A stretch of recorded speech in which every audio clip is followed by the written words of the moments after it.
Second Community Day Senior High School inaugurated.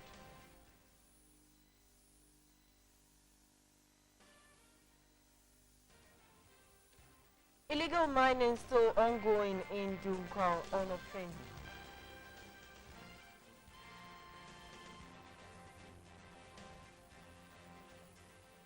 GBC24 Traditional Leadership Center holds training for chiefs. And in Guinea, opposition calls for a rerun of presidential election.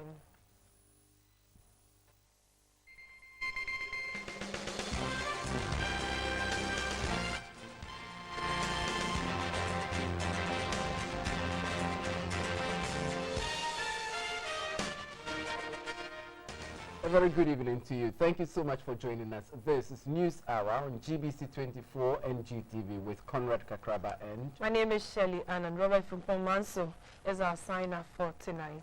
In the news tonight, about 50 chiefs from various parts of the country are taking part in a formal leadership training program at the GBC24 Traditional Leadership Center in Accra. For 5 days, the chiefs will use the platform to discuss problems peculiar to their traditional areas and find ways to solve them peacefully. The director of the center, Lepowura Alhaji MMD Jawala, asked the traditional leaders to get some formal training to enable them to look at tradition and culture from a professional perspective.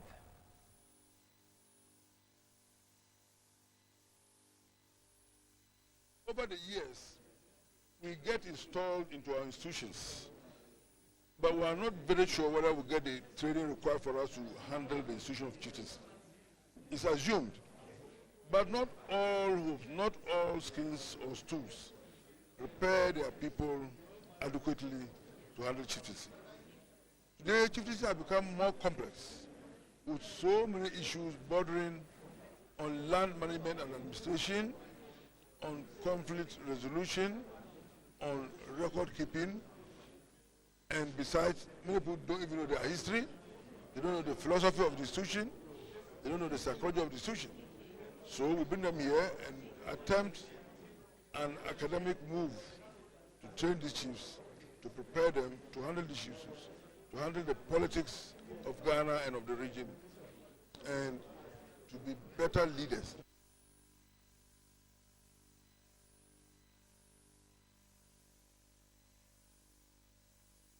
Patrons of the Bolgatanga Regional Library are complaining about the poor state of the facility.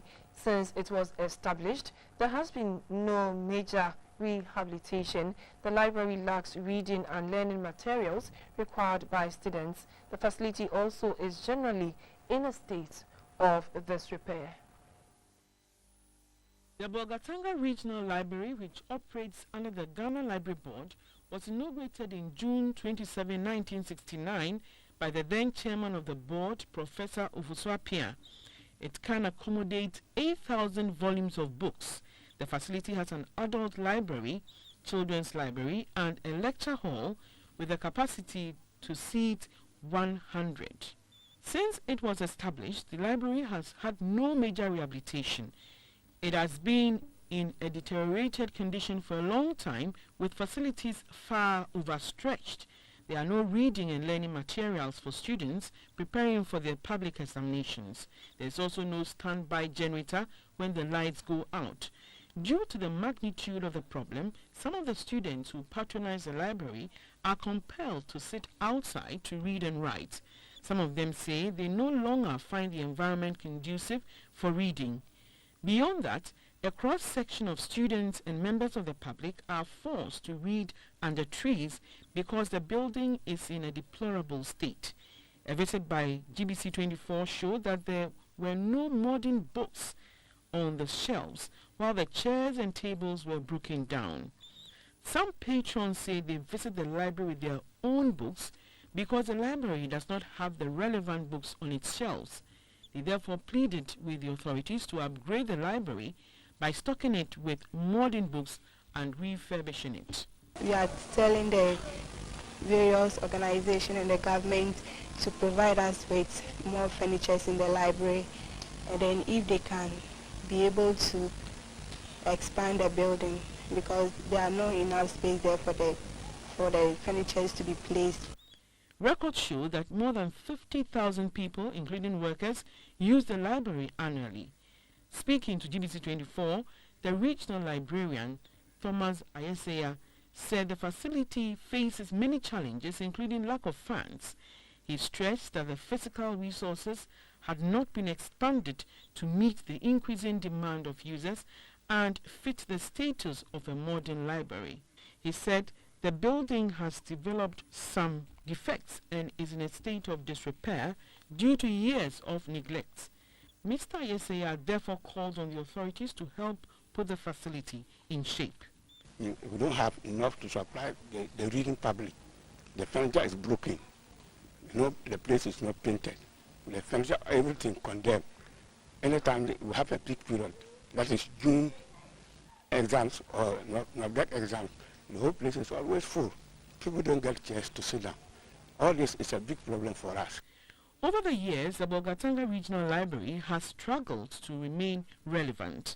In spite of the challenges, donations from individuals and groups have reduced drastically. This has affected the morale of its staff. The only mobile van which is supposed to visit communities in all the 13 districts thrice a year is unable to do so due to lack of funds to purchase fuel. The regional librarian said problems facing the library could be surmounted if adequate funds are provided.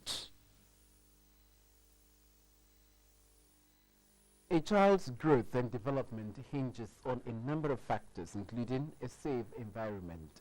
A conference in Accra is training women traditional leaders to provide conducive environments for children to grow in.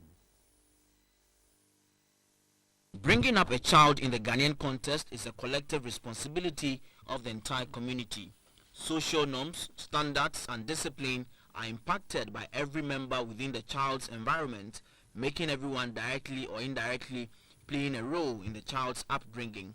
The training program for women traditional leaders was to educate the participants on issues such as children's rights, child protection, global standards for child awareness, among many others. The Queen Mother of Ho Asogli State, Mama Agbalachu III, spoke about some of the initiatives already taken to help children in her community.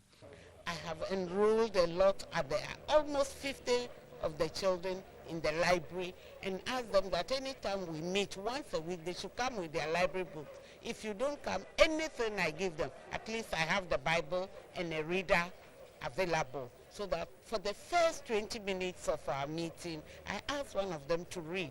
You read. What did you get from this reading? What is the title of the reading? What name can you give to this reading? I just want to cultivate in them the habit of reading, because that is what makes people. An executive of the Institute for Research, Advocacy and Training, Mrs. Cecilia Anderson, gave some advice to child welfare organizations. It's good we create more opportunities for such interactions, so that at least we will be able to share experiences and then also know how we can develop very good best practices and models for bringing up our children. If you look at the present model, moral decadence in our society, if you look at even the level of promiscuity among our youth now, and if you look also at the challenge children are having with drug abuse and others, it is because the family system has changed in our country. And it's also because parenting is taking a different turn from before, where you have mothers spending more time with their children. But now things are different. Children are left to the mercy of their peers and others to learn a lot of things about life. And when they're blind leads the blind, what do you expect? Organizers hope that after the training, the women traditional leaders will be better positioned to advocate for safe environment for children to grow. Now back to our earlier story. About 50 chiefs from various parts of the country are taking part in a formal leadership training program at the GBC24 Traditional Leadership Center in Accra.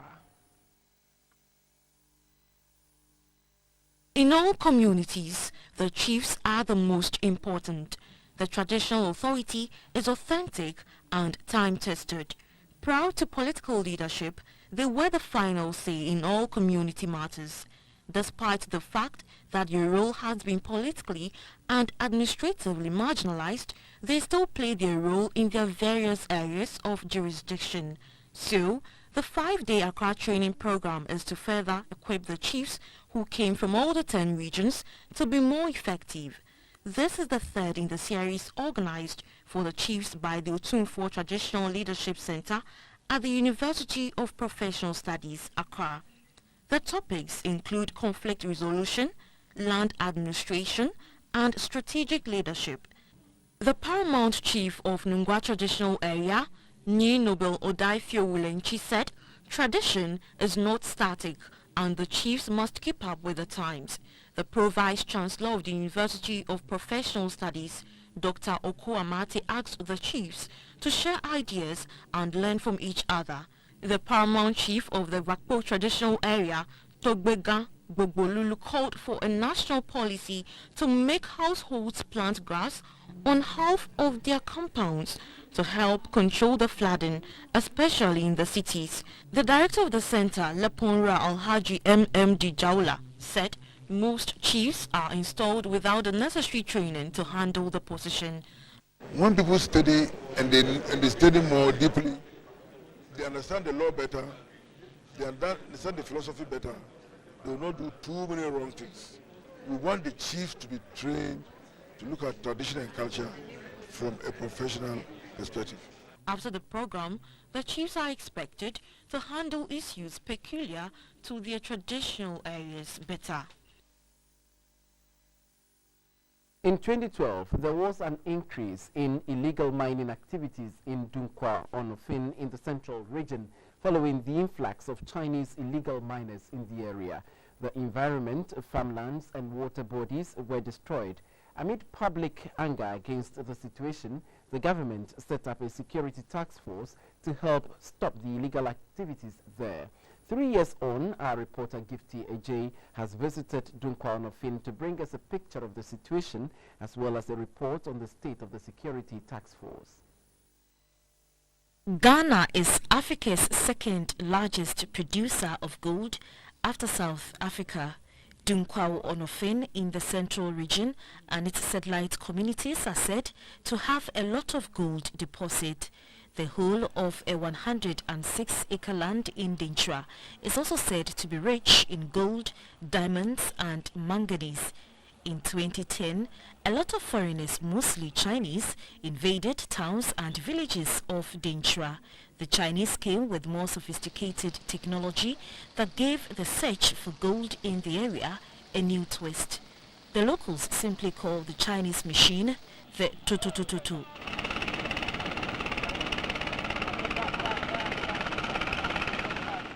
A device made largely of ropes is used to hoist and suspend the miners for safety whilst the dredging of the riverbed goes on.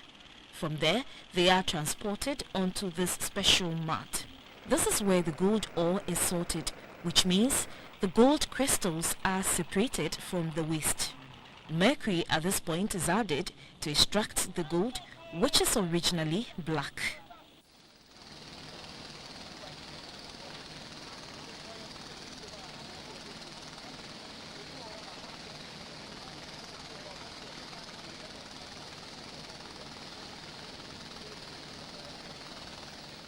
I completed Okes, Kumasi, Otafu, and I had admission to go to Legon by then. But where is the money? There's no job for us to do that to lead us to go to that university to earn our living. So due to that, we came here, our brothers are here. We came here purposely to work and get money so that we can continue our education. This job is risky. Some have even died. However, we cannot afford to be jobless. Well, it is difficult to save with this job. The Ofin River is polluted, but we drink it when we run out of water. The search for gold in River Ofin began way back in the 19th century. Gold seekers at the time adopted the dig and wash or panning method to look for the precious mineral. The type of gold found in the Ofin and other major water bodies like Pra and Cobra and Tano is the alluvial gold. Alluvial gold is made up of gold sediments that have been washed off large rocks containing gold into water bodies. The gold is found in the form of nuggets and particles. Southern Ghana's alluvial gold is said to have been deposited about 11,000 years ago. In 2012, government, in response to public outcry about the extent of pollution of the numerous water bodies in the country, as well as the growing numbers of casualties from pit collapses, set up a security task force to drive away the illegal gold miners. Over 4,500 foreigners, mostly Chinese, were deported from the country. 3 years after the operation, the Chinese and other foreign nationals are back in the country. Some are also into brisk businesses.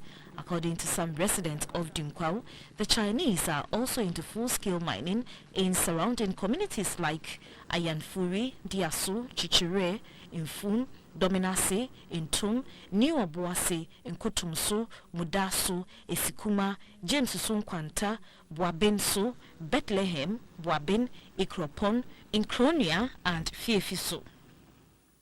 The Denchua mining area falls within the forest belt of Ghana's ecological zone, where thousands of tons of cocoa are produced. Cocoa production in this time has gone down. All this cocoa within the river banks has been destroyed by Kalamse operators, and it has bring down the production of the cocoa in Upper Denchua district. Even half of the quantity of cocoa we are getting has been cut off. However, meetings like this end up with lands being sold to the Chinese. Such meetings are organized by middlemen who wouldn't want their unpopular activities to come to public notice. Although a few of the Chinese were found on some of the sites at the time of filing this report, the locals tell me the Chinese now build and sell the mining equipment to them. Others are also given the equipment to work for the Chinese. A week, we 40 million. We share the proceeds in the ratio 2:1, 2 for our boss and 1 for us workers. Currently, most of the Dunkwao lands and surrounding villages have been destroyed. The offing has become murky, endangering aquatic life. Most school children have dropped out of school. In view of this, opinion leaders and elders in the affected communities say the future is bleak. The security operation in this area needs to be intensified to avoid a further destruction. This is pure gold, about 5 pounds. This is the source of all the pollution in our environment today. Reporting for GBC24, Gifty Ajayi, Dunkwao, Onofin.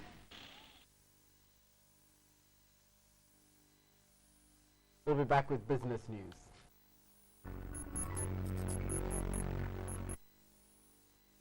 Before the business news, let's do the story. President John Mahama today inaugurated the second senior high school under the Progressively Free Community Day SHS at Juraman in the Nzima East District of the Western Region.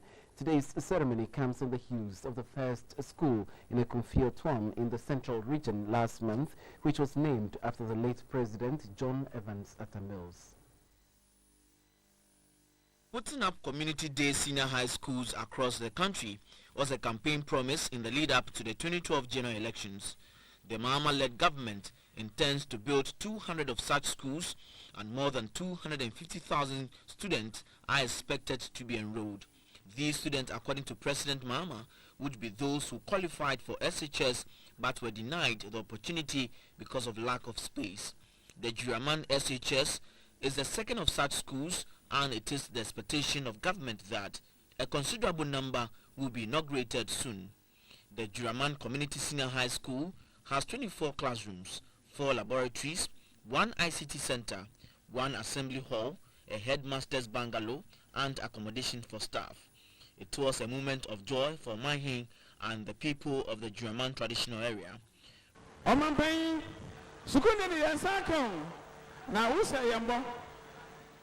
Say ahadie wodie uka oyo no obey ni boarding school e dey amaye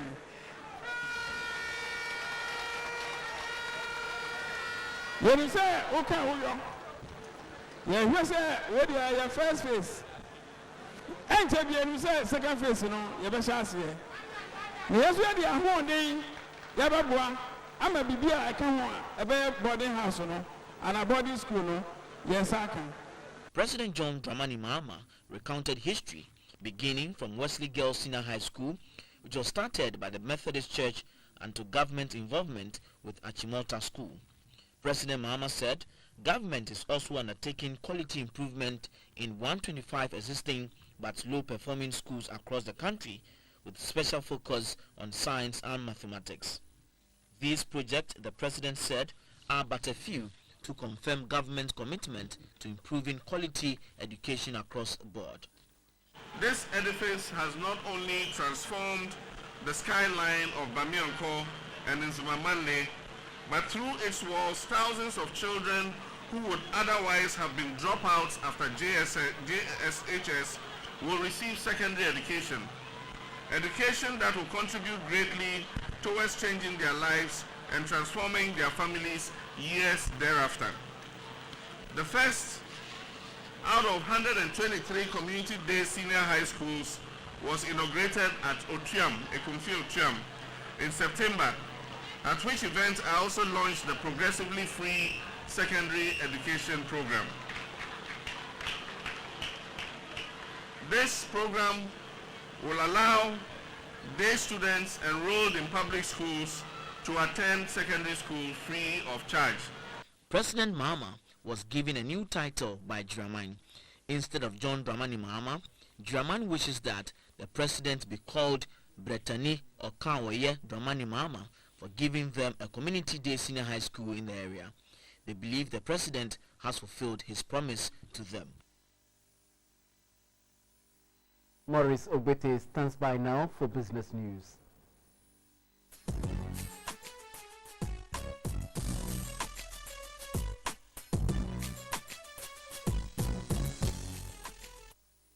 A very good evening. Business news is brought to you in partnership with EcoBank, Hisense and Airtel. My name is Maurice Ogbete.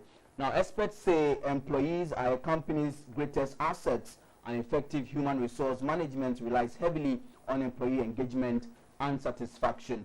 According to Madam Joyce Ayi, the former chief executive of the Ghana Chamber of Mines, the general economic downturn is pushing some organizations to lay off workers or cut recruitment altogether.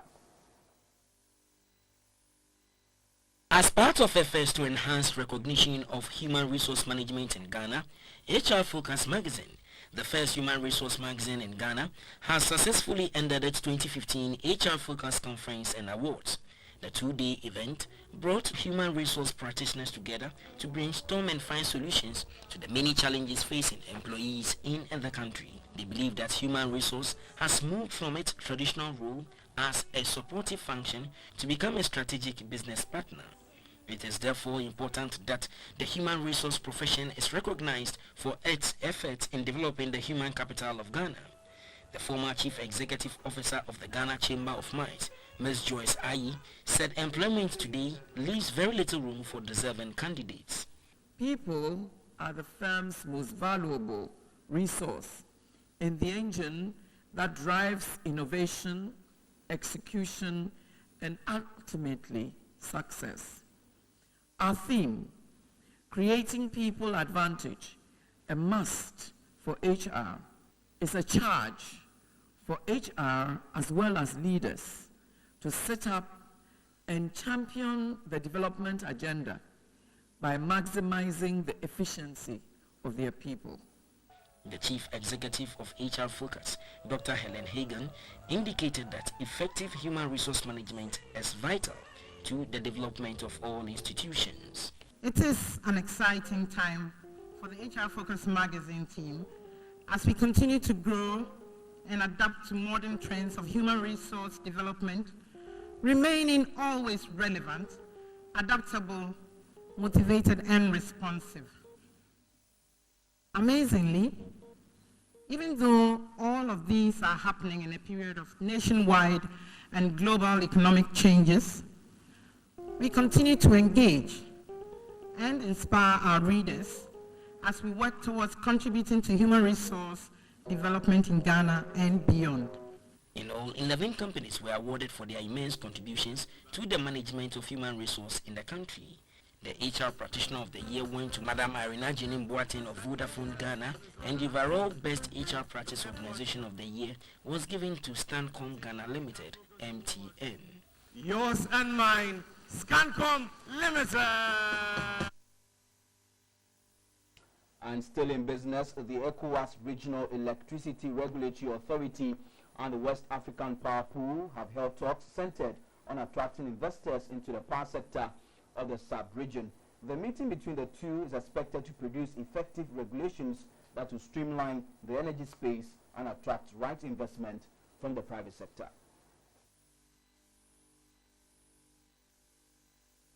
Almost all the countries in the West African sub-region are now experiencing power shortages and regular interruptions in service, leading many to rely on very costly leased generating plants as an emergency stopgap.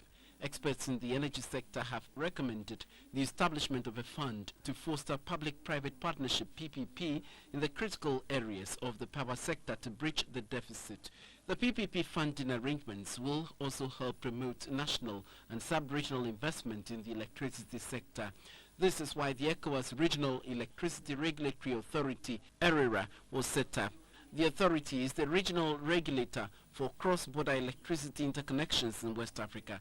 The focus is to ensure the regulation of interstate electricity exchanges and to give appropriate support to national regulatory bodies or entities of the member states in collaboration with the West Africa Power Pool.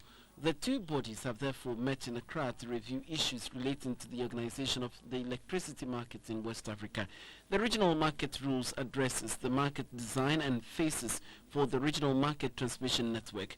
The acting chairperson of the authority, Ifenywa Ekwenu, handed over a document which focuses on key steps to be taken by both institutions, which is fundamental to the kickoff of the regional power market. The whole idea is to utilize the abundant resources which you have within the region to generate power and transmit using the regional grid, so that member states who today may not have the resources that are currently present in their neighboring states will be able to benefit from the power generated by other countries.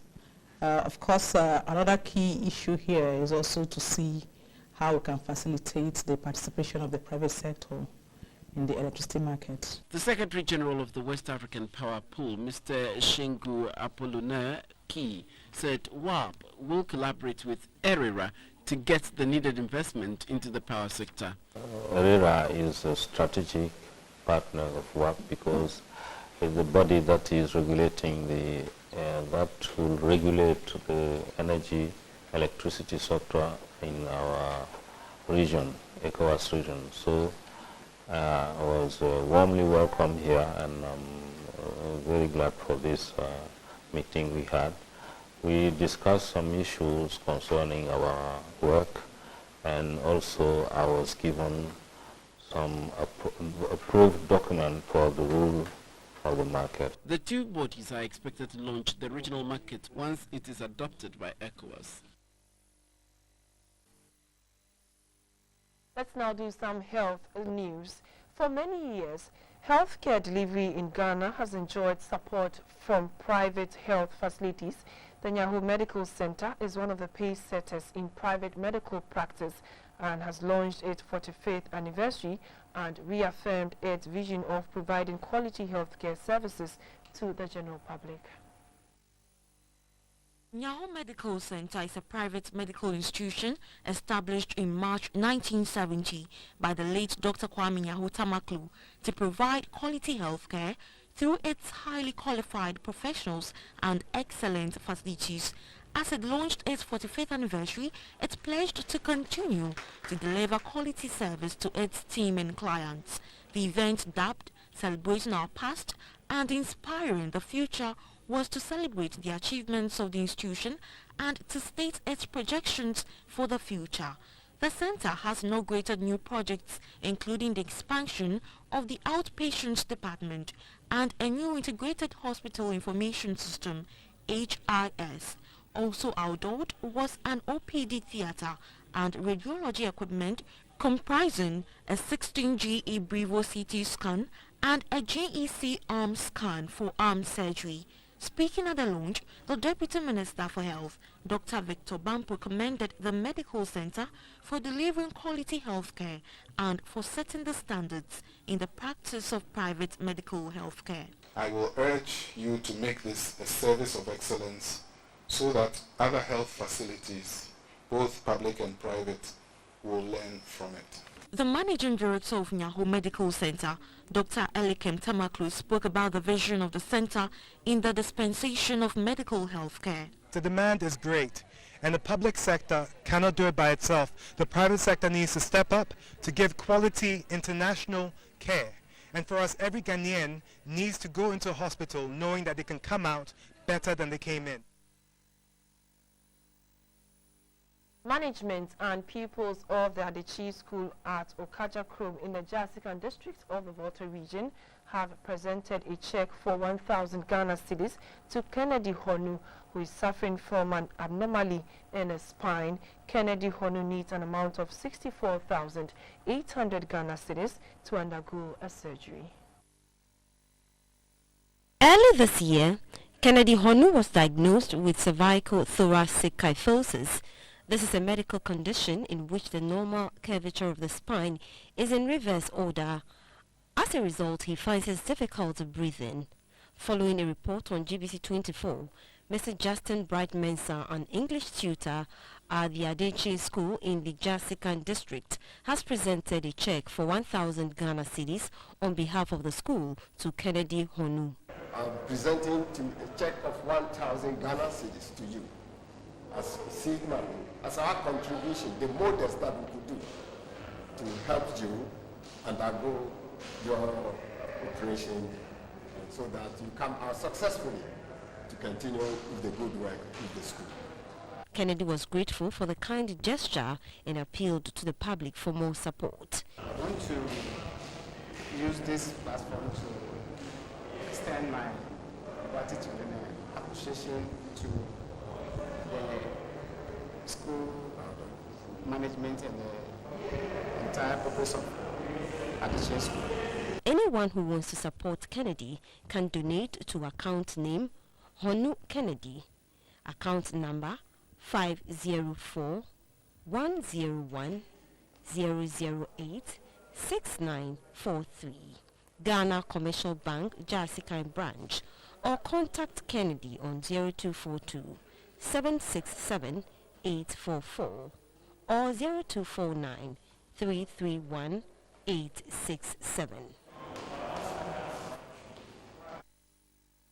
We have more news coming up. Do stay with us.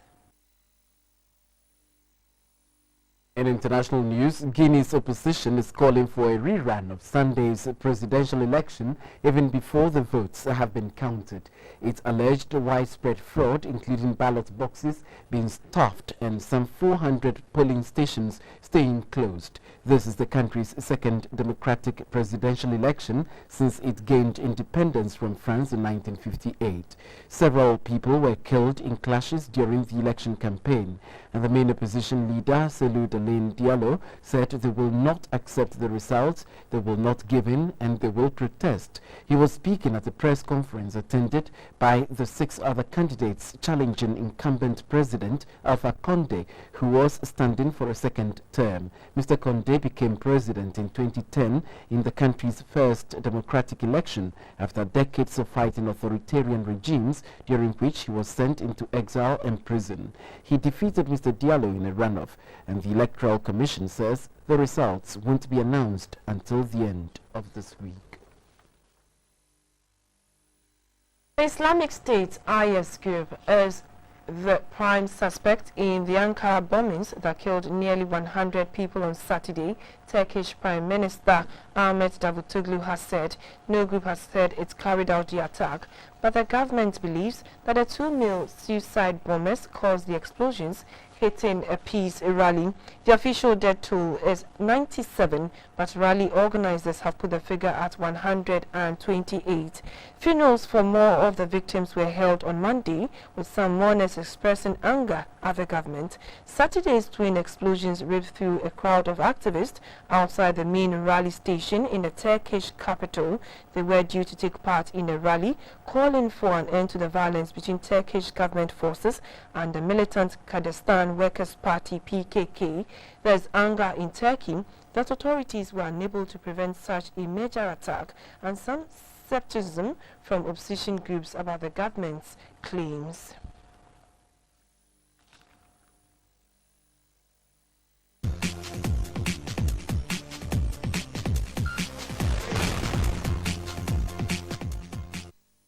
Hello, good evening. Time for some updates from the world of sports. I'm Theophilus Sampa. This is in partnership with Thobinko Pharmaceuticals Limited, producers of Lunat. The president of the Ghana Rugby Football Union, Mr. Herbert Mensah, has disclosed to GBC24 that he is preparing to file a lawsuit in court against the director of the National Sports Authority and the Minister for Youth and Sport for failing to execute their mandate. He says the decision was made after many years of neglect of other sporting disciplines in the country. There's a certain dereliction of duty by politicians as long as I've been in sports, and I've been in sports since the days of President Rawlings being president. And ironically, as much as a lot of us object to that time period, E.T. Mensah, with all my fights with the Honorable E.T. Mensah, was probably the best Minister of Youth and Sports we've had over the time period for the development of sports in general. And since then, there's just been a downward spiral. It's almost as though governments look at sports as an addendum, as an appendage to managing affairs. And so therefore, in the last 15 plus years, we've had a whole series of people who have taken up their job, have done nothing. And maybe we are reaching the point in time where we need to, rather than petitioning people with the obvious, because if you're petitioning, it's almost as though the people you're petitioning to don't read the newspapers and don't follow the news, don't understand that people are still carrying money in bags to Congo and carrying money in aeroplanes to Brazil, committees finding all of that wrong and still they do it, that you have a contract of convenience with sportsmen, then you break it. How much you pay them, then you don't. You know, it's fundamentally wrong. Either we keep doing it and accepting it, then the soap opera of Ghana continues. Or maybe we put them before court. I mean, there are still some good judges around, I think. You know, and put it before court and let the global world understand what really is going on in Ghana. Maybe people need to be embarrassed. Then it is that somebody at some point says, hang on a minute. It's not the person who's embarrassing us, but the person who's been appointed who's doing the wrong thing. Let us start doing the right thing.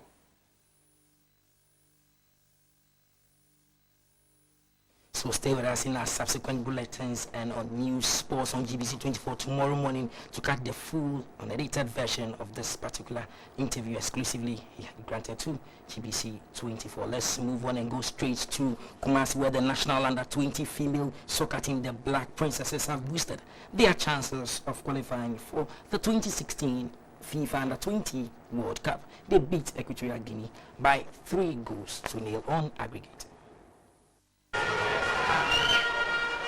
The clash at the Barbara Sports Stadium in Kumasi was between the national under-20 female team, the Black Princesses, in the white jerseys, and Equatorial Guinea was the second leg tie. Coach Masudi Dramani's side came into the game with an important 1-0 victory in the first leg played 2 weeks ago in Malawi. Despite the physical advantage of the Equatorial Guineans, the Princesses were tactically disciplined. On several occasions, the goalkeeper of the visiting team, Lucy Andeme Mika Mbengonu, was called upon to save the Ablashers. In the 33rd minute, Lilini Balaris broke the deadlock.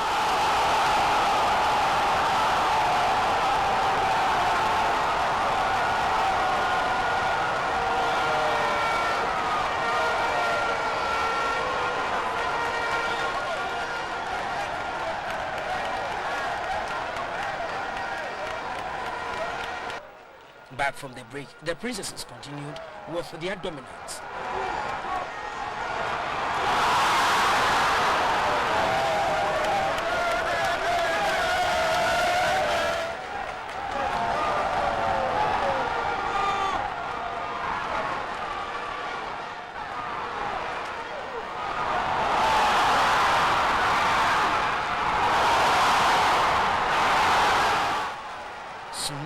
efforts paid off as Veronica Apia made it 2-0 for Ghana.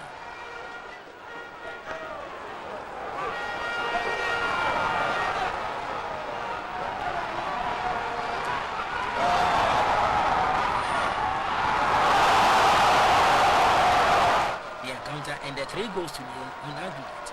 The Princesses will now face the winner of the match between Ethiopia and Burkina Faso in the 3rd round side to book a place in next year's World Cup. Nigeria will also face South Africa in the other 3rd round match, which will be played between the 23rd and 25th of October this year and 6th to 8th November this year. Winners of the 23rd round of matches will qualify for the 2016 FIFA Under-20 Women's World Cup in Papua New Guinea as the CAF representatives. For Sports Media, thanks for watching. Entertainment is next.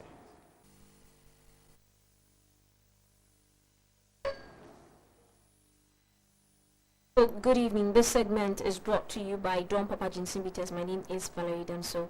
The second Greater Accra Regional Homogeneous Festival, HomoFest, has been celebrated in Accra with a call on chiefs and private developers not to use land grabs in acquiring and securing land in the region. The Greater Accra Regional Minister Nilaye Afote Abu says ongoing clashes and confrontations, some of which result in loss of lives in the Greater Accra region, will stop if land grabs is eliminated.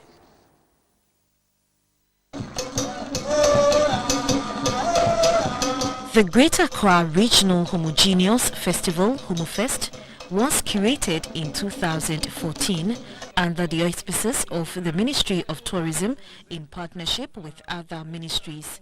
The festival is aimed at promoting unity, social cohesion and peaceful coexistence among indigenous and traditional authorities in the capital, Accra.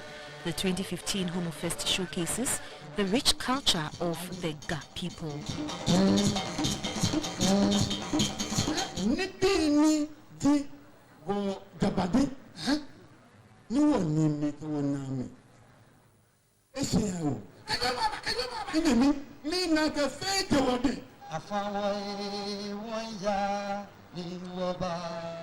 Yet I see the rejoinder and I see the rising of a new face after that long sunset. When women bow, the chord is growing. This year's celebration also brought together prominent members of the Ga society.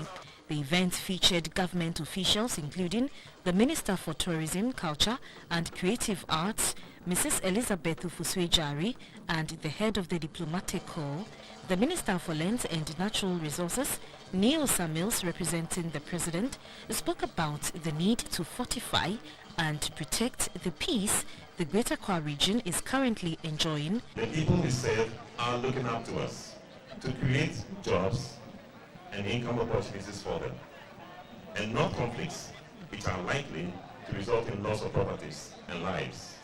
As a government, we are committed to working closely with NIME and NIME. The Greater Accra Regional Minister, Nilaye Afote-Agbo, cautioned traditional leaders and private developers to desist from engaging the services of land guards, a practice that has resulted in the loss of lives in parts of the country. Let us put aside all our differences and concentrate our efforts towards dealing with the developmental challenges. Bear in mind that we are one people with a common ancestral background and a common destiny. HomoFest, which has come to stay, is a grand debut of chiefs from the capital, which serves as the climax of Homowo, the festival which has the meaning hooting at hunger. Reporting for GBC24, Gifty AG, Accra. The National Theatre of Ghana is playing host to the Theatre Festival. This is a follow-up to the maiden edition of last year. The theme for this year's drama festival is Creative Arts, Rethinking the Contemporary. What's the festival about? What does it entail? What are we to look forward to? Okay, thank you. This year, what the National Theatre planned to do is, we've decided to do is to give back to the community. So what we plan this year to do is, we are taking groups or performing groups that are in existence. We are putting them bringing them together to put up this festival. Okay. So the activity is lined up for all the 7 days. Definitely. Do we have to pay to come and watch? Yes. So how are you giving back to the society? You just said that. No, what I mean by giving back to society is, let's say, smaller performing groups who cannot afford the space of the National Theatre. That's the main auditorium. Okay, so we are giving you a space plus other logistics, so they put up the artistic piece. So, okay, Benjamin, now let's come to you and illusion. Is it illusion or illusions? Illusion. Illusion, okay. So tell us why the title illusion and what are we to expect? Okay. We say illusion, Ubestrisa. Okay, so I started writing this play in the year 2001, and I've been working on it up to today. Wow. The play reveals hardcore characters of our time. You know, there are people, okay? There are people out there, they believe the fact that, oh, Charlie, the wrong things are rather what gives them pleasures, all right? You know, there's this character, you know, we say, Obachilele. Women, anything in sketch, they love it, all right? So the question is, can the back muzzle of a woman turn Willie into a dog? Okay. All right? So that's the question we have to answer as far as illusion is concerned. Okay, so which day are you staging illusion? Come Thursday, this Thursday, 15th of October at the National Theatre at exactly 7 p.m. sharp. Okay. We are rolling this play. Okay. You will laugh from the beginning to the end. That's it for this segment. Have a good evening. Thanks, Valerie. And so we will bring you the Bianco weather report at 10:30 during News Tonight. And so that's it for News Hour. For now, thank you so much for your time. Good evening.